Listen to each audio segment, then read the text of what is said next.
Et bonjour tout le monde. Aujourd'hui, petite vidéo pour vous apprendre à vous approprier un jeu de cartes. Donc, je vous donne quelques techniques. Il en existe plein d'autres, mais je vais dire que c'est celle que j'utilisais quand j'ai commencé pour être un petit peu plus à l'aise avec un jeu. Alors, pour l'occasion, j'ai acheté un jeu. Bon, j'avais une bonne excuse comme ça de rajouter un jeu à ma petite collection personnelle. Donc, j'ai choisi un jeu avec un livret.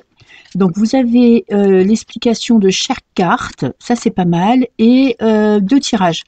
Le tirage à 3 cartes et un tirage en croix. Donc déjà ça vous donne une petite base d'exemple de tirage.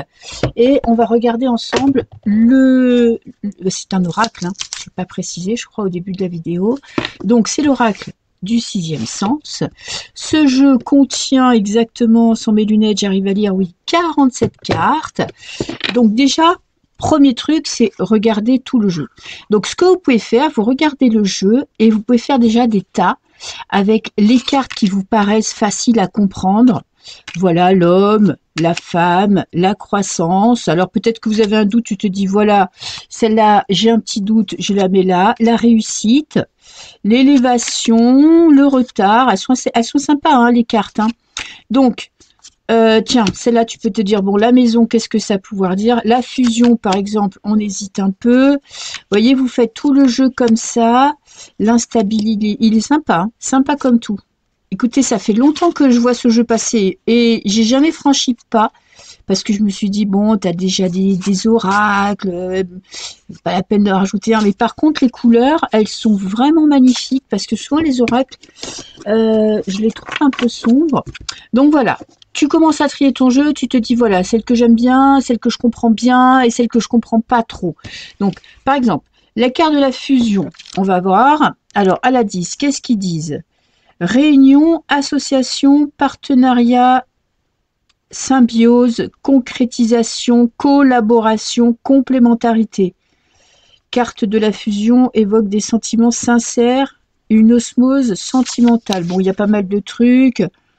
En plus, c'est bien qu'ils te disent, par exemple, ce qu'elle symbolise, le bonheur dans le couple, au point de vue travail aussi dans le professionnel. Et qu'est-ce que ça annonce? Cette carte peut annoncer une restructuration, une fusion entre deux organismes. Et selon le contexte, elle nous avertit également que votre générosité peut vous amener à vous faire duper. Donc oui, si elle est en opposition. Donc déjà, c'est pas mal parce que déjà, elle te donne quelques explications selon le domaine. Donc ça, tu fais vraiment tout le jeu comme ça. Et comme ça, déjà, tu te familiarises avec les cartes. Et ce que j'aime bien faire aussi, c'est, tu vois, tu prends les cartes et tu te dis, voilà, parce que quand tu fais un tirage et que tu veux une réponse oui ou non, je vais essayer d'être construite dans mes pensées. La réponse à ta question, il te faut, des fois, c'est pas évident de savoir si c'est oui, si c'est non. Donc, tu essayes de faire des tas. Alors, ça peut être un tas, oui, positif, négatif. Souvent, il y a des cartes qu'on peut appeler des cartes de contexte, c'est-à-dire qui sont assez neutres. Auquel cas, si c'est plutôt note positive ou plutôt note négative, auquel cas, tu peux la recouvrir. Bon, on va dire, tu vois, la passion, ça peut être positif comme négatif, hein, parce que la passion, elle peut être négative aussi. Mais on va dire qu'on part sur du positif. Là, le conflit, on va dire que c'est non. Tu vois, la rupture, c'est non. La séparation, bon, là, on va dire que ça peut être neutre, ça dépend, ça dépend. On va dire en réponse, si tu poses la question, est-ce qu'on va rester ensemble et que tu as la séparation, c'est non. Le changement, bon, alors ça, c'est carrément neutre, on ne sait pas trop. La discussion, c'est neutre. L'échec, c'est négatif. La jalousie, négatif. Le mensonge. Tu vois, donc tu essayes de faire des tas. Le choix, c'est pareil, ça c'est pas, c'est hésitation. Éloignement, ça peut être, ouais, c'est plutôt négatif, on va dire, surtout dans le sentimental. Donc tu essayes de polariser chaque carte. Quand tu as un doute, tu regardes dans le livret voir à peu près ce qu'elle te dit. Et sinon, par exemple, si tu tombes sur une carte discussion, par exemple, tu vois, tu attends une réponse. Tu as la carte discussion, bon là tu te dis, voilà, on va parler, mais est-ce que la réponse sera plutôt positive ou négative? Donc dans ces cas-là, par exemple, tu vois, tu tires une carte, le dos il est magnifique aussi, hein. Tu tires une carte et tu as la santé, tu vois, et on a la maladie. Donc voilà, déjà là tu te dis, bon ben la maladie c'est pas très positif, en tout cas la discussion elle sera stérile, donc ça peut t'aider à... Ah putain, j'ai une carte, ah non c'est pas une carte, mais j'ai eu peur. Et ça peut t'aider à déjà avoir, même si tu comprends pas très bien le tirage, ça peut t'aider à avoir une réponse. Donc ce qu'on va faire, je vais mélanger les cartes, donc ça je ne le fais pas souvent parce que ça abîme les cartes, mais quand j'achète un jeu, je fais comme ça. Bien évidemment, si tu veux, tu peux purifier le jeu, tu peux le passer sous l'encens. Bon, moi, je le fais, franchement, je le fais pas à chaque fois. De temps en temps, je fais brûler un peu d'encens et dans ces cas-là, je purifie quelques jeux, ceux que j'utilise en tout cas sur le moment. Mais enfin pour moi, c'est pas toujours obligatoire.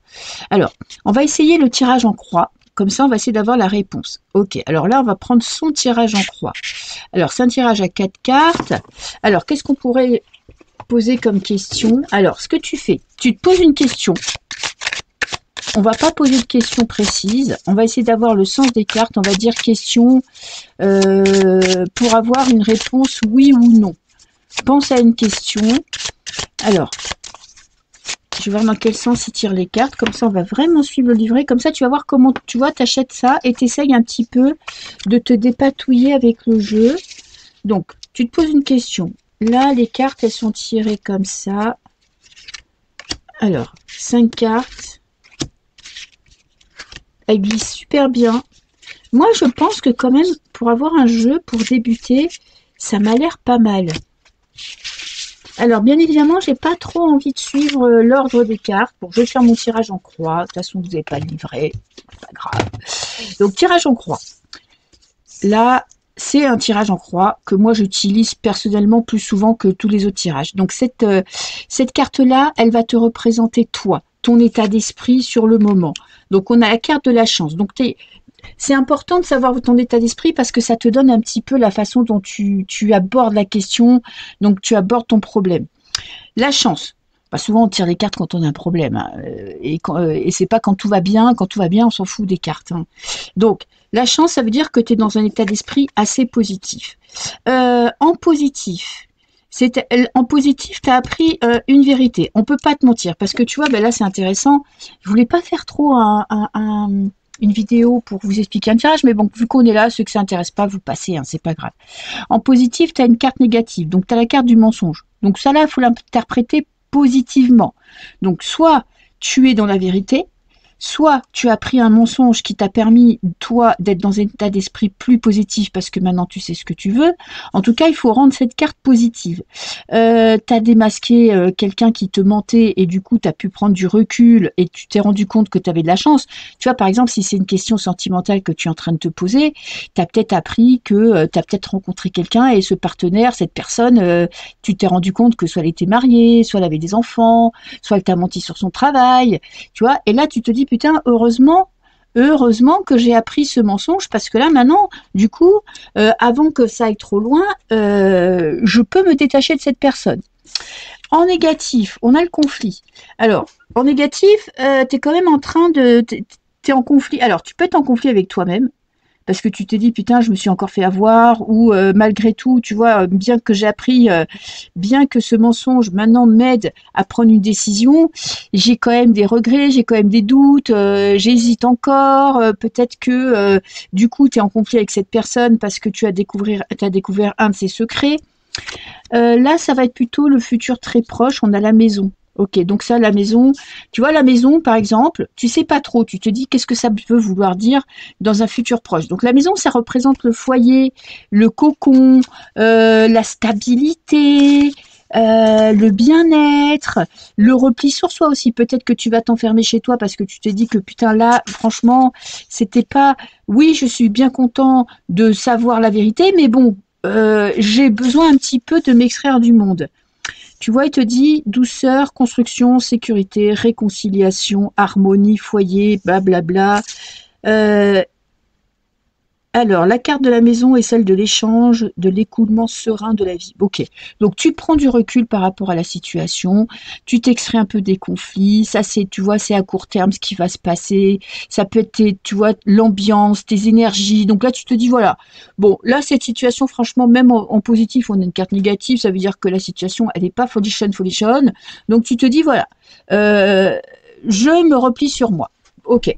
Alors, je sais pas pourquoi je suis partie sur un tirage sentimental, mais ça pourrait être aussi professionnel. On t'a peut-être menti, tu vois, on t'a peut-être fait croire que tu aurais une promotion ou une augmentation ou un changement de poste et que tu l'as pas eu.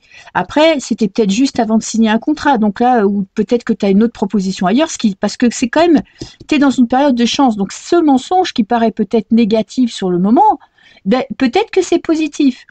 Et par contre, t'as pas l'intention de te laisser faire. Tu vois, si tu es dans le professionnel et que tu t'es posé une question professionnelle, t'as pas l'intention de te laisser faire. Tu te dis, moi, je vais me battre. Peut-être que je vais me mettre en arrêt maladie parce que ils m'ont menti. J'ai compris qu'ils m'avaient menti, donc j'ai pas du tout l'intention de laisser couler ça. Et là, ben écoute, je prends du recul, je me mets en arrêt et je réfléchis à la situation. Et si tu t'es posé une question, voilà, on va essayer de dire, espérons qu'on ait une carte bien positive ou bien négative, on va avoir la réponse. La réponse, c'est le travail. Donc, on est peut-être dans un tirage professionnel. En tout cas, la réponse, c'est pour l'instant, tu vois, pour moi, si c'est une question professionnelle où tu te demandes si tu vas trouver un travail, ça pourrait être oui. Parce que là, on te dit oui. Là, il y a du travail, quoi. Si c'est sentimental et que tu veux savoir si cette personne t'aime, oui, mais il y a encore du travail à faire pour améliorer la relation, tu vois. Alors, si on veut un oui franc ou un mais oui, mais quoi, il y a encore du travail et ça va donner quoi? Tu vois, c'est ça. Tu te dis, ouais, bof, bof, là, la réponse, je suis pas sûre. Alors, qu'est-ce qu'on a? On a le bonheur. Donc, quoi qu'il arrive, la réponse est oui. C'est-à-dire que ça te demandera du travail, mais tu vois, le bonheur, c'est positif. À moins que toi, le bonheur, c'est négatif et que tu la mets dans le tas des négatifs, c'est négatif. Mais tu vois, là, bon, on peut étaler après le tirage en croix, mais je vais pas m'étaler. Je ferai une vidéo sur le tirage en croix. Donc là, tu vois, si tu t'es posé une question, tu peux te faire une petite histoire et tu peux avoir la réponse. C'est pour ça que c'est important quand tu as un jeu, surtout quand tu débutes, parce qu'après c'est beaucoup plus facile, une fois que tu as traîné des centaines, enfin des dizaines d'oracles, c'est beaucoup plus facile. C'est important, tu vois, en général il y a 3 tas, les négatifs, les neutres et les vacances. Ça pourrait être neutre, tu vois, et l'élévation. Bon, l'élévation, on va dire que c'est positif. L'amour, c'est positif. L'argent, c'est positif. Donc, tu vois, tu te fais des tas, et comme ça, déjà, quand tu as des réponses, tu as à peu près un semblant de réponse. En tout cas, c'est beaucoup plus facile de répondre. Bon, ben, j'espère que j'ai pas été trop brouillon, que ça t'aura aidé. Si c'est trop fouillis, tu me le dis en commentaire, et ben, je referai une autre, hein, ou je ferai un live pour vous montrer. Et sinon, ben, je te souhaite une bonne journée. Bisous.